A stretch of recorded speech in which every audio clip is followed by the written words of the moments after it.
योऽन्तः प्रविश्य मम वाचमिमां प्रसुप्ताम् सञ्जीवयत्यखिलशक्तिधरस्वधाम्ना अन्यांश्च हस्तचरणश्रवणत्वगादीन् प्राणान्नमो भगवते पुरुषाय तुभ्यम्। अनन्याश्चिन्तयन्तो माम् ये जनाः पर्युपासते तेषां नित्याभियुक्तानां योगक्षेमं वहाम्यहम्।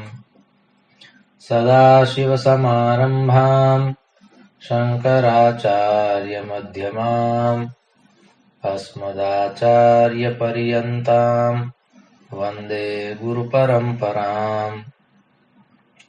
गुरुर्ब्रह्मा गुरुर्विष्णुः गुरुर्देवो महेश्वरः गुरुः साक्षात् परं ब्रह्म तस्मै श्रीगुरवे नमः। ॐ शान्तिः शान्तिः शान्तिः। परमश्रद्धेयाः परमपूज्याः प्रातस्मरणीयाः अस्य प्रभासतीर्थस्य अधिष्ठातारः प्रथमज्योतिर्लिङ्गाः भगवन्तः श्री सोमनाथचरणाः, भगवन्तः पुराणपुरुषोत्तमाः, अस्माकं सद्गुरवः पूज्याः गुरवः तथा च शास्त्रप्रणयिनः विद्याव्यासङ्गिनः श्रवणभक्तिनिष्ठाः संस्कृतभाषानुरागिणः सद्ग्रन्थपरायणाः भवन्तः सर्वेऽपि सज्जनाः स्वजनाश्च। भगवतः पुराणपुरुषोत्तमस्य परमया करुणया विभोर्वात्सल्येन च अद्य पुनरेकवारं परमपावनेऽस्मिन् आश्विनमासे शुक्लपक्षे दशम्यां भौमवासरे एतदनुसारम् अक्टोबर् मासस्य 24तमे दिनाङ्के 23 वर्षे विद्याव्यासङ्गं कर्तुं शास्त्रचर्चां कर्तुं भगवत्पादानां वाणीं गातुं श्रोतुं च अवसरः सम्प्राप्तः। इदमस्ति अस्माकं समेषां परमं सौभाग्यम्। अत्रावसरे भवद्विराजमानं परमात्मानं नत्वा भवतां सर्वेषां स्वागतं च कृत्वा पुनरेकवारं मङ्गलाचरणपूर्वकं वयं विवेकचूडामणिं प्रविशामः। सर्ववेदान्तसिद्धान्तगोचरं तमगोचरं गोविन्दं परमानन्दं सद्गुरुं प्रणतोऽस्म्यहम्। भगवत्पादाः श्रीमच्छङ्कराचार्याः स्वगुरुं गोविन्दपादाचार्यं नत्वा विवेकचूडामणिरिति ग्रन्थस्य शुभारम्भं कुर्वन्ति।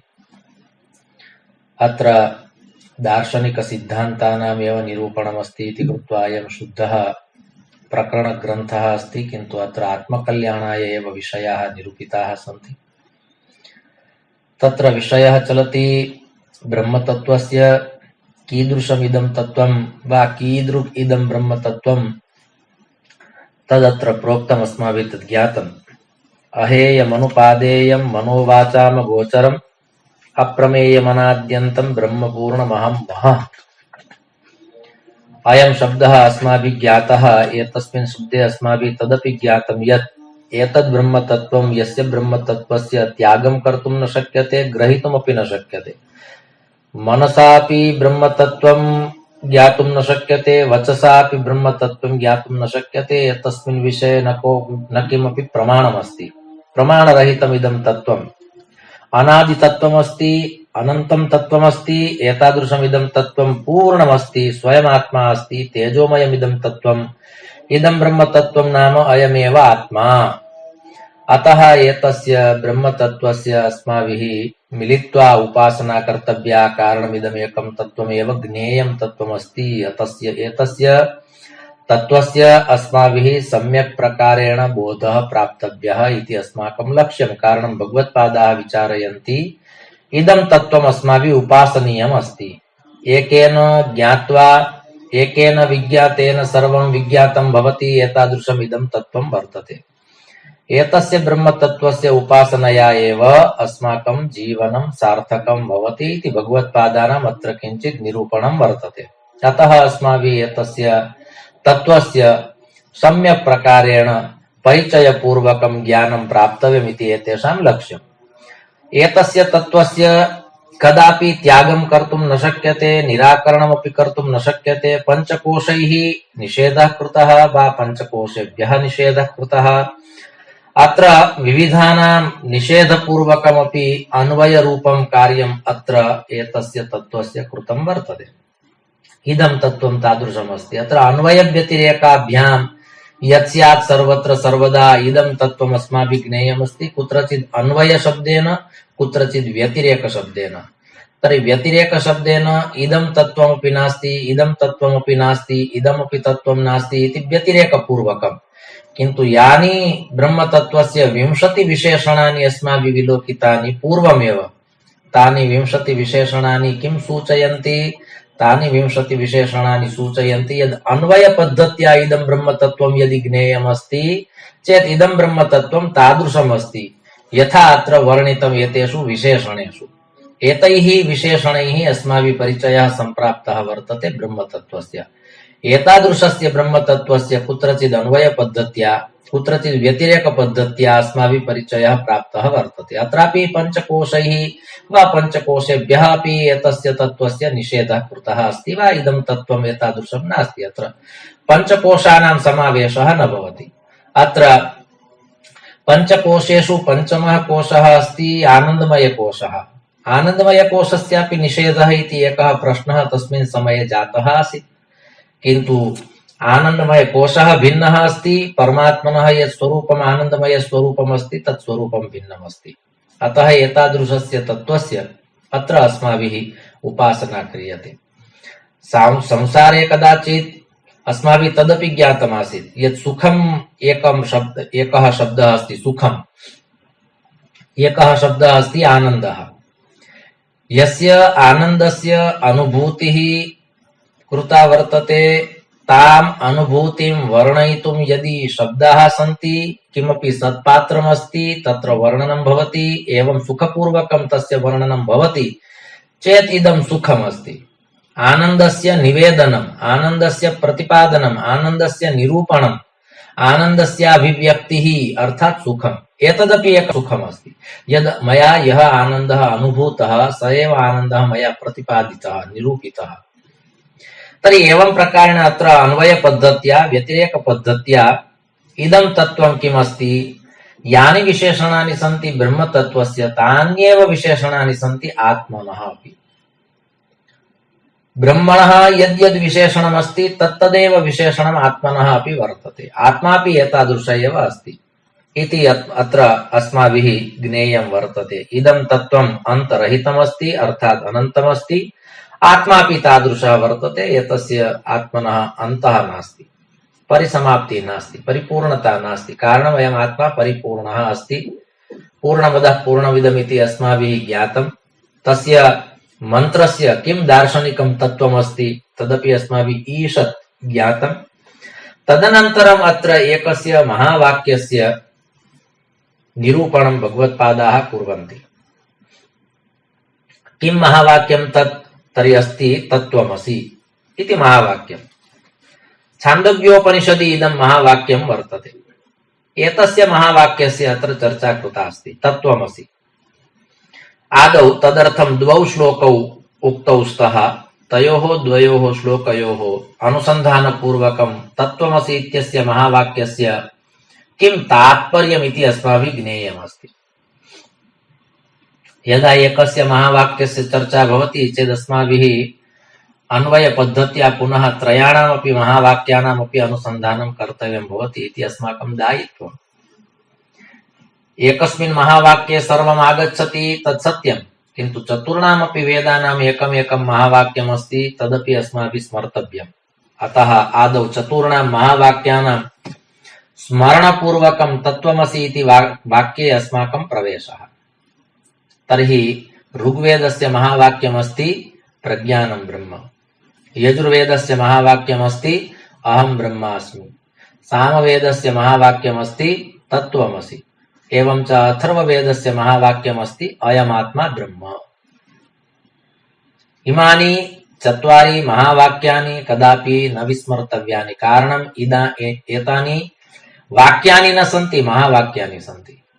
अतः एकस्मिन् वाक्ये समग्रोऽपि सम्पूर्णोऽपि एकः वेदः आगच्छति, एतादृशम् औदार्यं तु अस्माकं शास्त्राणाम् एव भवेत्। एकेन महावाक्येन एकस्य वेदस्य निरूपणं नाम किं तात्पर्यम् एतस्य? समासभाषया अपि सर्वं वक्तुं शक्यते, व्यासभाषया तु विस्तारं कर्तुं शक्यते एव, किन्तु यस्य वेदस्य विस्तारः कृतः अस्ति तस्यैव वेदस्य सामासिक दृष्ट्या यदि एकेन वाक्येन परिचयः प्राप्तव्यः चेत् एतानि चत्वारि महावाक्यानि सन्ति। अत्र तत्त्वमसि इत्यस्य वाक्यस्य विस्तारः अस्ति, न तु इदं वाक्यमपि तु महावाक्यं वर्तते। द्वाभ्यां श्लोकाभ्यां भगवत्पादाः निरूपयन्ति तत्त्वमसि इत्यस्य महावाक्यस्य तात्पर्यं किम्, परिचयः कीदृशः, किं च अत्र ज्ञेयं तत्त्वमस्ति इति। तत्त्वं पदाभ्याम् अभिधीयमानयोर् ब्रह्मात्मनोः शोधितयोर्यदीर्थम् श्रुत्या तयोस्तत्त्वमसीति सम्यगेकत्वमेव प्रतिपाद्यते मुहुः। एकयं तयोर्लक्षितयोर्न वाच्ययोर्निगद्यतेऽन्योन्यविरुद्धधर्मिणो खद्योत भन्वोरिव राजभृत्ययोः कूपाम्बुराश्योः परमाणुमेर्वोः। द्वयोः श्लोकयोः अत्र संगतिः अस्ति। द्वाभ्यां श्लोकाभ्याम् अयं विषयः अत्र स्पष्टतां गमिष्यति। तर्हि अत्र आदौ अस्माभिः पदच्छेदः कर्तव्यः भवति।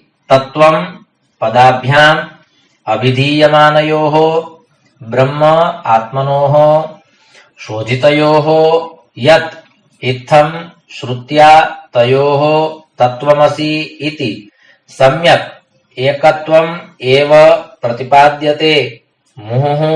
ऐक्यं तयोः लक्षितयोः नवाच्ययोः निगद्यते अन्योन्यविरुद्धधर्मिणोः खद्योत भानुः इव राजभृत्ययोः इव कूप अम्बुराशयोः वा राश्योः इव परमाणुमेर्वोः इव। चत्वारि उदाहरणानि अत्र प्रतिपादितानि सन्ति। अत्र अस्माभिः इदं तत्त्वं ज्ञेयमस्ति यद् एतस्य महावाक्यस्य तात्पर्यं किम्। तर्हि भगवत्पादाः मोहमुद्गल इति एकं स्तोत्रं वर्तते, मोहमुद्गलस्तोत्रम्।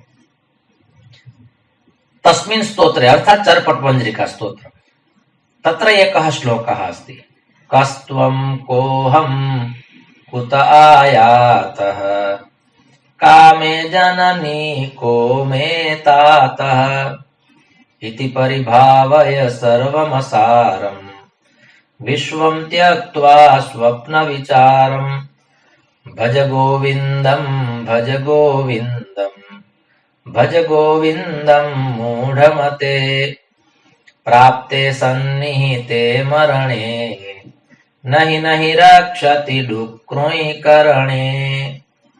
एतस्मिन् श्लोके आदौ द्वौ प्रश्नौ पृष्टौ स्तः। एकः प्रश्नः अस्ति कस्त्वं, द्वितीयः प्रश्नः अस्ति कोऽहम्। एतयोः द्वयोः प्रश्नयोः आविर्भावः जातः वर्तते चतुर्षु महावाक्येषु द्वाभ्यां महावाक्याभ्याम्। एतदस्माभिः अत्र स्मर्तव्यमस्ति। कस्त्वं, त्वं कः? द्वितीयः प्रश्नः अस्ति अहं कः? कः परिचयः? तव परिचयः कः? मम परिचयः कः?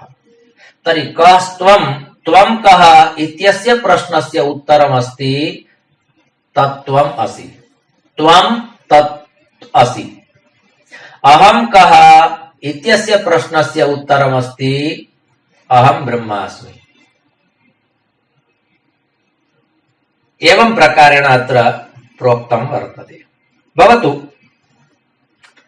अत्र द्वौ प्रश्नौ पृष्टौ स्तः, किन्तु एकस्य प्रश्नस्य एकं महावाक्यम् उत्तरमस्ति। तर्हि पुनः प्रश्नः भवति, अन्ययोः द्वयोः महावाक्ययोः किम्? अत्र यजुर्वेदस्य एकं महावाक्यम् आगतम्, अहं कः, अहं ब्रह्मास्मि इति यजुर्वेदस्य महावाक्यम्। त्वं कः, त्वं तत् असि इति सामवेदस्य महावाक्यम्। तर्हि ऋग्वेदाथर्ववेदयोः महावाक्ययोः किम्? कालक्रमेण तस्य चर्चा आगच्छति वा यत् तात्पर्यमस्ति तत् तात्पर्यम् आभ्यां द्वाभ्यां महावाक्याभ्यामेव ज्ञेयं वर्तते। भवतु अत्र तु एकस्यैव महावाक्यस्य चर्चा वर्तते। अत्र तु अहं ब्रह्मास्मि इत्यस्यापि निरूपणं नास्ति। अत्र तु तत्त्वमसि इत्यस्य महावाक्यस्य निर्देशः कृतः वर्तते। तर्हि भगवत्पादाः किं कथयन्ति? श्रुतिः कथयति। किं कथयति? तत्त्वमसि इति श्रुतेः वाक्यं वर्तते, अर्थात् वेदवचनम्। उपनिषत्सु एतानि महावाक्यानि सन्ति। तत्र सामवेद सम्बद्धाः याः उपनिषदः सन्ति, सामवेद सम्बद्धाः याः उपनिषदः सन्ति, तासु उपनिषत्सु एका उपनिषदस्ति यत्र तत्त्वमसि इति महावाक्यम् आगच्छति। एतस्य महावाक्यस्य बहुधा चर्चा कृता वर्तते, बहुधा चर्चा कृता अस्ति। कारणं विदुषां कदाचित् अत्र विशिष्टा प्रीतिः अस्ति इति कृत्वा एतस्य महावाक्यस्य बहुविधा चर्चा वर्तते। किन्तु अत्र श्रुतिः कथयति, वेदवचनमस्ति, उपनिषदः वचनमस्ति, तत्त्वमसि इति महावाक्यमस्ति, सामवेदस्य महावाक्यमस्ति। एतस्य महावाक्यस्य यदि अस्माभिः पदच्छेदः क्रियते, तत्त्वमसि, तर्हि तत् शब्दः नपुंसकलिङ्गे प्रथमा द्वितीया एकवचनं भवति, किन्तु अत्र प्रथमा एकवचनमस्ति। एवं च द्वितीया एकवचनमपि भवति। त्वम् इति युष्मद् शब्दस्य प्रथमा एकवचनमस्ति। त्वं तत् असि। तर्हि अत्र कर्तृकर्मणोः यदि अस्माभिः सम्पर्कः सम्बन्धः यदि उपस्थापनीयः अस्ति चेत् द्वितीया एकवचनं भवति। असि इति क्रियापदम् अस्ति। अस् धातु लट् लकार मध्यम पुरुष एकवचनम् इति क्रियापदम्। अस् धातु लट् लकार मध्यम पुरुष एकवचनम्। त्वं तत् असि, त्वं तत् असि। तर्हि एतस्य महावाक्यस्य अत्र अस्माभिः क्रमेण परिचयः प्राप्तव्यः वर्तते। अत्र तत् इति शब्दः अस्ति ब्रह्मवाचकः। कारणं ब्रह्मशब्द नपुंसकलिङ्गे अस्ति इति कृत्वा तत् इति ब्रह्मशब्दस्य सर्वनामपदं वर्तते। सर्वनामपदम् अस्ति। ब्रह्म नपुंसकलिङ्गे अस्ति, ब्रह्म ब्रह्मणि ब्रह्माणि एवं रूपाणि भवन्ति।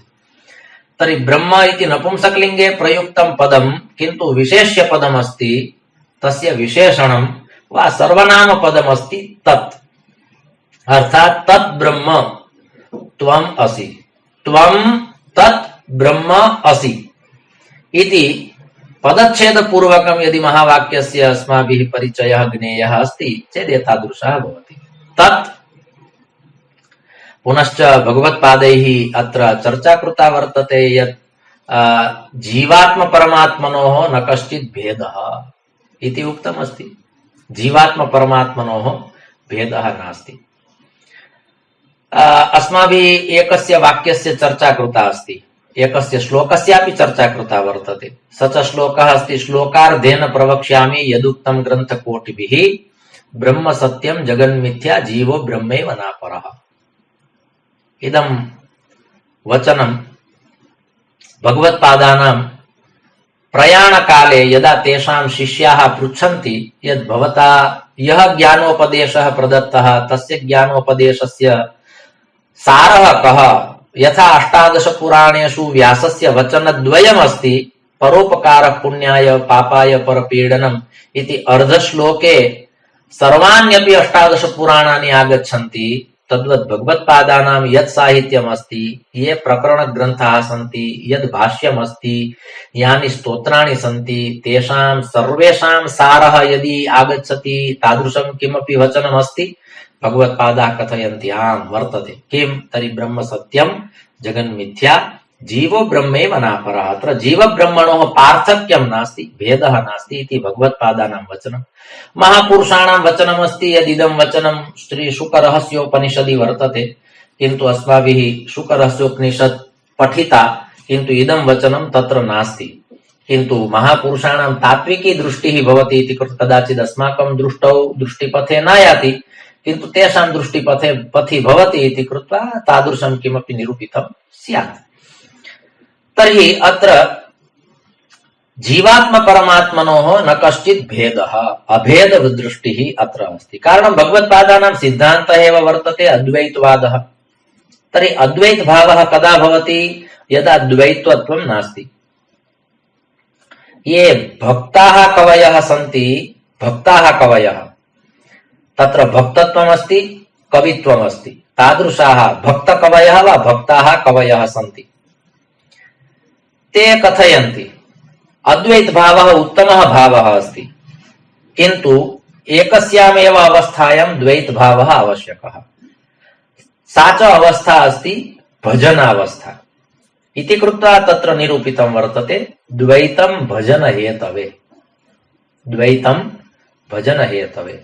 यदा भजनं कर्तव्यमस्ति, कस्यचित् उपासना कर्तव्या अस्ति, वयं सदा सर्वदापि विचारयामः यद् अहं ब्रह्मणः एव अंशः अस्मि इति कृत्वा ब्रह्मतत्त्वस्य चिन्तनं ब्रह्म मुहूर्ते उत्थाय कर्तुम् आवश्यकता नास्ति।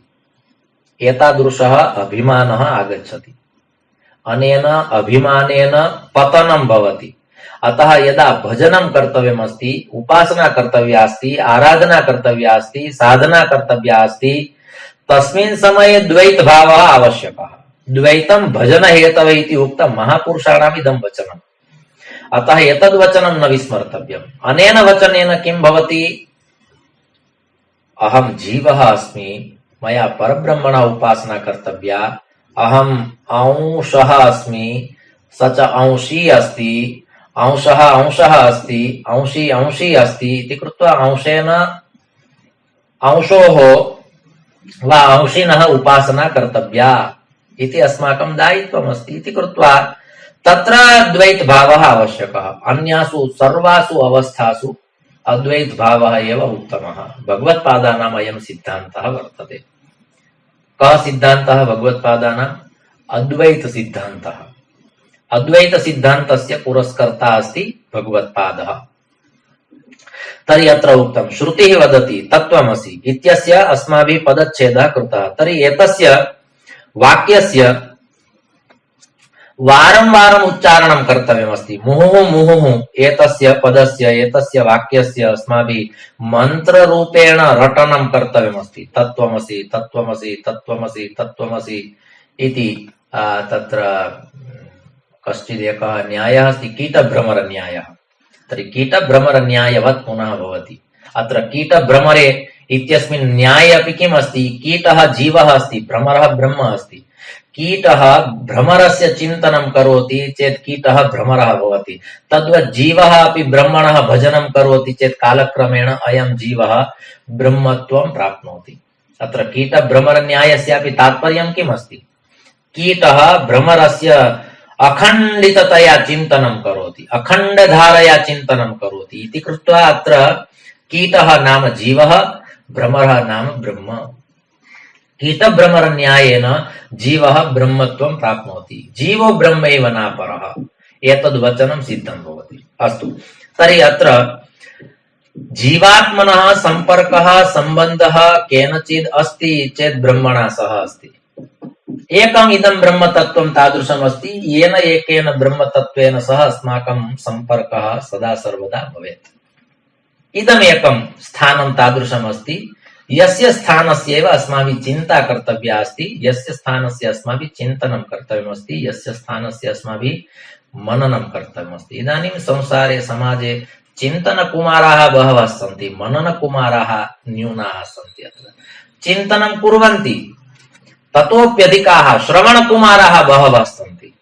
श्रवणकुमाराणां तुलनायां चिन्तनकुमाराः न्यूनाः सन्ति, किन्तु मननकुमारस्य यदि चर्चा क्रियते चेत् चिन्तनकुमाराः अधिकाः सन्ति, मननकुमाराः न्यूनाः सन्ति। कदाचित् कुत्रचित् मननकुमाराः अपि सन्ति, किन्तु निदिध्यासनकुमारः कश्चित् नास्ति, विरलाः भवन्ति। अस्माभिः एतस्मिन् विषये किञ्चित् चिन्तनं कर्तव्यमस्ति, पश्चात् मननं कर्तव्यमस्ति। अन्ततो गत्वा अस्माभिः निदिध्यासनम् इत्यस्य शब्दस्य यत् तात्पर्यमस्ति तत् तात्पर्यम् अस्माभिः ज्ञेयमस्ति। अतः अत्र उक्तम्। चत्वारः अत्र शब्दाः तादृशाः सन्ति। अत्र द्वयोः श्लोकयोः अस्माभिः सङ्गतिः कर्तव्या भवति। अत्र तत्त्वमसि इत्यस्य वाक्यस्य यः शब्दार्थः अस्ति स च शब्दार्थः एव अस्माभिः ज्ञेयः अस्ति इति न। अत्र लक्ष्यमस्ति लक्ष्यार्थः। साहित्यशास्त्रस्यापि कश्चित् विषयः अत्र आगच्छति। कारणं शब्दार्थः, लक्ष्यार्थः, व्यङ्ग्यार्थः, अभिधेयार्थः, रमणीयार्थः, प्रतीयमानार्थः, एवं प्रकारेण बहवः अर्थाः सन्ति। ध्वन्यर्थः, स्फोटः, बहवः शब्दाः सन्ति। प्रतीयमानं पुनरन्यदेव वस्त्वस्ति वाणीषु महाकवीनां यत्तत् प्रसिद्धावयवातिरिक्तं विभाति लावण्यमिवाङ्गनासु। प्रतीयमानार्थः। तर्हि एकस्य शब्दस्य विविधाः अर्थाः भवन्ति। यथा श्रीमद्भागवत महापुराणस्यापि सप्तधा अर्थाः भवन्ति। तद्वत् अत्र एतस्य श्लोकस्यापि अस्माभिः शब्दार्थः ज्ञेयः नास्ति, लक्ष्यार्थः ज्ञेयः अस्ति इति भगवत्पादानां वचनम्। शास्त्रे, स्कन्धे, प्रकरणे, श्लोके, वाक्ये, पदे, क्षरे एकार्थं सप्तधा जानन् न विरोधेन उच्यते। वा शास्त्रे, ध्याये, प्रकरणे, श्लोके, वाक्ये, पदे, क्षरे एकार्थं सप्तधा जानन् न विरोधेन उच्यते इति आचार्यचरणाः भगवत्पादाः श्रीमद्वल्लभाचार्याः सुबोधिनी टीकायां कथयन्ति यत् तत्त्वार्थदीप निबन्धे कथयन्ति यत् एक भागवतस्य एकस्य श्लोकस्य सप्त अर्थाः भवन्ति। सप्तधा एकार्थं सप्तधा जानन् अविरोधेन मुच्यते। यदा एतेषां सप्त अर्थानां ज्ञानं बोधः भवति तदानीम् अविरोधेन मुच्यते। अर्थात् तत्र विरोधः एव नास्ति, तस्य मुक्तिः निश्चिता वर्तते। यथा मुच्यते नात्र संशयः तद्वद् अविरोधेन मुच्यते इति समानं तात्पर्यम्। अतः तात्पर्यार्थः अपि भवति। तर्हि शब्दार्थः अर्थात् अभिधेयार्थः, लक्ष्यार्थः, व्यङ्ग्यार्थः, तात्पर्यार्थः, प्रतीयमानार्थः, ध्वन्यर्थः, विविधाः अर्थाः सन्ति एकस्य शब्दस्य। साहित्यशास्त्रस्य उपासना क्रियते चेत् कालक्रमेण एतेषाम् अर्थानां बोधः भवति। किन्तु अत्र अस्माभिः ज्ञेयं वर्तते। अत्र चत्वारि उदाहरणानि प्रदत्तानि सन्ति। तर्हि उदाहरणानां ज्ञानम् आवश्यकम् अत्र इति कृत्वा स्वयं भगवत्पादाः एव कथयन्ति। जीवात्म परमात्मनोः विरोधः नास्ति, तत्र गुणसाम्यम् अस्ति। प्रत्यक्षदृष्ट्या कदाचित् अत्र भेदः दृश्यते, किन्तु गुणसाम्यम् अस्ति। ब्रह्मणः ये गुणाः सन्ति तावन्तः तादृशाः एव गुणाः पुनः जीवे अपि सन्ति।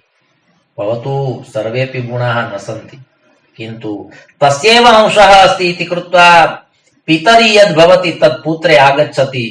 तद्वत् अत्र उक्तं वर्तते यद् भगवती यदस्ति तद् भक्ते आगच्छति, तद्वत् ब्रह्मणि यदस्ति तद् जीवे अपि आगच्छति इति एका परम्परा, उत्कृष्टा परम्परा अत्र निरूपिता वर्तते। तस्याः परम्परायाः अपि अस्माभिः परिपालनपूर्वकं यत् चिन्तनमस्ति तत् कर्तव्यमस्ति। अत्र चत्वारि उदाहरणानि सन्ति। एकः सूर्यः अस्ति, द्वितीयः खद्योतः अस्ति। आग्यो खद्योतः अस्ति। रात्रौ कदाचित् एकः जीवः अस्ति, जन्तुः अस्ति, रात्रौ उड्डयति चेत् तत्र अग्निः अस्ति इति अग्निस्फुलिङ्गः एतादृशः कश्चित् अयं जीवः अस्ति। श्रीमद्भागवत महापुराणे नवमस्कन्धे सुकन्याच्यवनयोः कथायाम् आगच्छति। सुकन्या कण्टकेन यदा एकं जीवं पीडयति तस्मिन् समये तत्र अयं खद्योतः अस्ति। खद्योतः नाम दिवसे एकः तादृशः प्रकाशः तस्मिन् प्रतीयते, किन्तु तेन खद्योतेन सम्पूर्णं जगत् प्रकाशितं न भवति।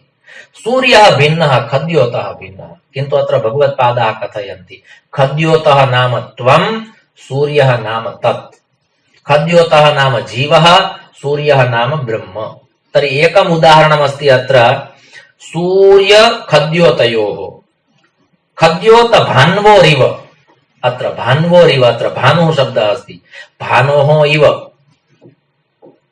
भानुः नाम सूर्यः। तर्हि खद्योत भान्वोरिव द्वितीयम् उदाहरणमस्ति राजभृत्ययोः। एकः अस्ति राजा, द्वितीयः अस्ति भृत्यः। भृत्यः नाम सेवकः।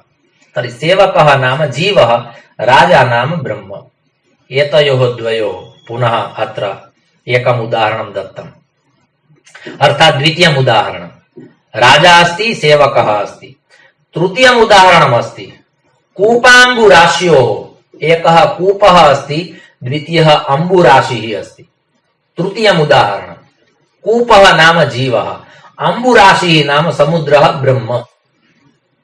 बहु चत्वारि उदाहरणानि प्रदत्तानि सन्ति, किन्तु बहु महत्वपूर्णानि उदाहरणानि प्रदत्तानि सन्ति।